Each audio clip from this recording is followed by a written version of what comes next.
side, you can see quite a few platelets, and I'm going to tell you this patient has a platelet count of 237, which is normal. And this particular patient has a platelet count of 23. Now, clearly, if you get a phone call about this at 3 o'clock in the morning when you're on call, this is something that shouldn't really worry you, because this is fragmentation, and fragmentation is horrible for our patients. But this is fragmentation in a patient with a platelet count of 237. It's almost untenable to make a diagnosis of atypical HUS or TTP, which means that as a consultant, I've got to bike into the hospital and start the patient on plasmapheresis or steroids, rituximab, or whatever. But if I'm called about this patient, the company that this particular fragmentation has kept, or the company that it is in with, is profound thrombocytopenia. This should certainly set your systolic up to 220. You should be in the hospital. You should be thinking about TTP or atypical HUS and trying to see whether you can salvage those patients. A few more slides and then we're going to stop. So again, this is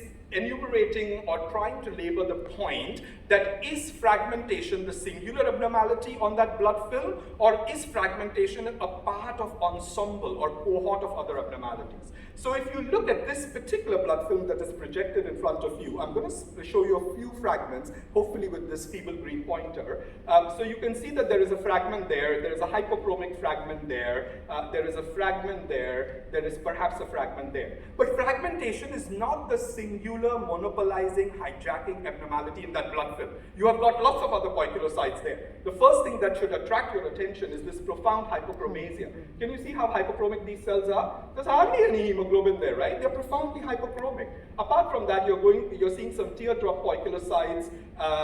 That's one there. That is trying to be a teardrop. That is certainly a hypochromic teardrop. That is another teardrop that you're basically seeing. And then you're seeing some friendly cells, this one here and this one there. We often refer to them with a little bit of imagination. They do look a little bit like a fish, right? So these cells are often alluded to as ichthyocytes. So you might not have picked up the diagnosis, but this is the thalassemia intermedia, which is hemoglobin H, where you've got either deletional or non-deletion losses of 3 genes in the alpha globin cluster. So here the diagnosis is not TTP, it's not that fragmentation with plate count of 237, which by the way could be an unhappy heart valve, which is just slicing the red cells without causing thrombocytopenia. This is hemoglobin H. So the diagnosis changes. And in the last 40 seconds, let's see, this is a African neonate who is born to obviously 2 African parents, and neonate, so less than 28 days, neonatal jaundice, hemoglobin is 112 or 11.2, which is very bad for a neonate, right? Because a neonatal hemoglobin has to be upwards of 180 or 18 grams. And you can see this particular blood film where there are a few fragments which are floating around, but you can see some elliptocytes which have come perhaps from the mother, and you're seeing these bizarre poikilocytes everywhere. It looks like Eukarine, it looks dysphoric and dystopian.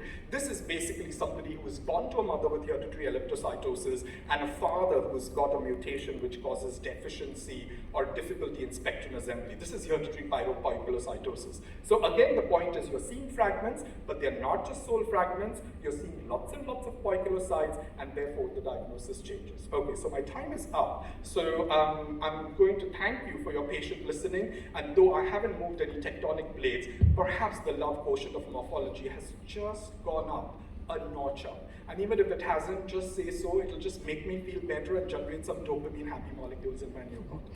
Thank you so much.